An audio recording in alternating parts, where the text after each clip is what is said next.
everyone. I am going to show you how to take a map of air pressure values and draw isobars on it as a way to visually represent the data and make it much more easy to read. So let's first remember the three rules. And the first is that each line, oh boy, can I write on this, is a single value.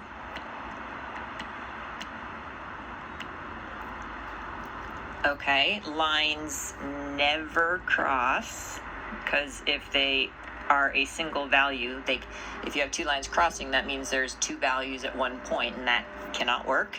And then finally, that they all make closed circles, although depending on the map may cut off where the circle closes so that you don't actually see the closed circle. So you can see we have instructions on the right side here telling us which values we need to map.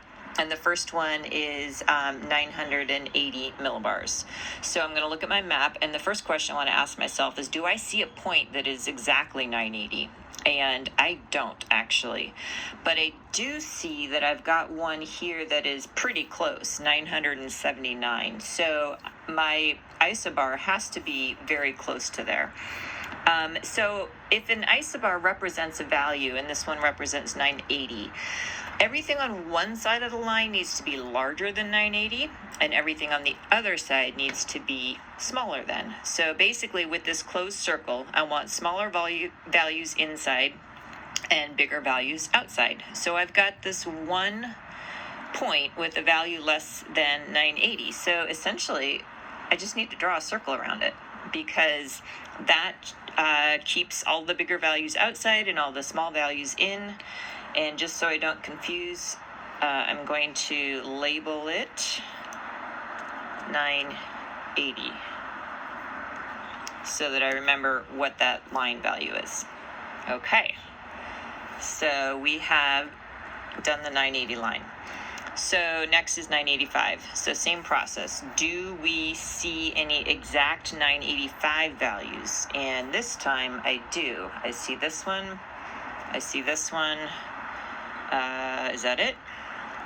I think it is. All right, so we have two exact values, and same process, except now our lines are definitely going to go through those 2 points, but the same otherwise applies, is that everything outside of the circle has to be a value larger than 985, and everything inside will be smaller.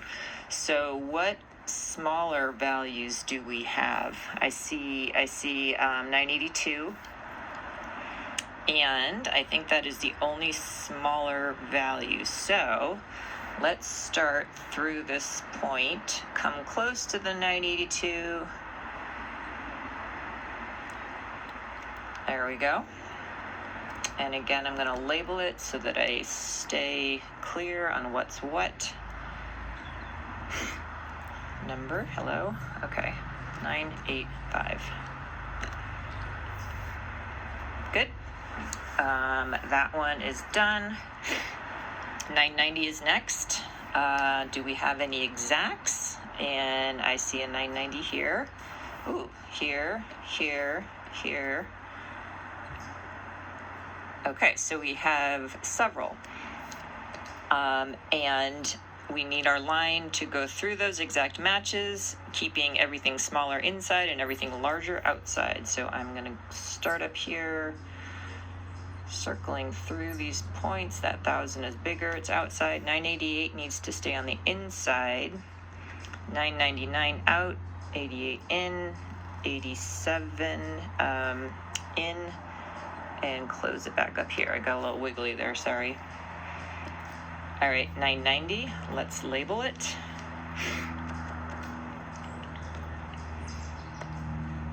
And 990 is done. All right, 995.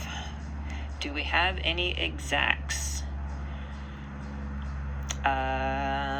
I do not see any exacts. All right. So 995, we want everything bigger outside. And I don't see any values between 990 and 995. So that means our line, we know it goes between 990 and 1,000 because 995 is halfway between those two. So my line will come between, but leave these out because they are bigger. And you see how that's all I'm going to draw because that's the only place on the map I have information that tells me where this line belongs. I mean, it's possible that it scoots around here and around here again, but I just don't know that. So basically I would be making up information by drawing those up there. So we're just going to leave it alone. And let's label it. This was 995.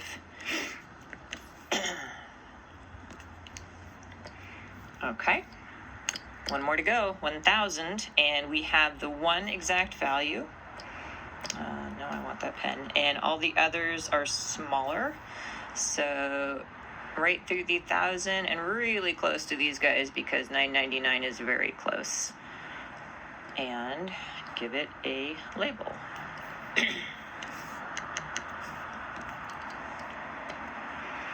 All right, so that looks great.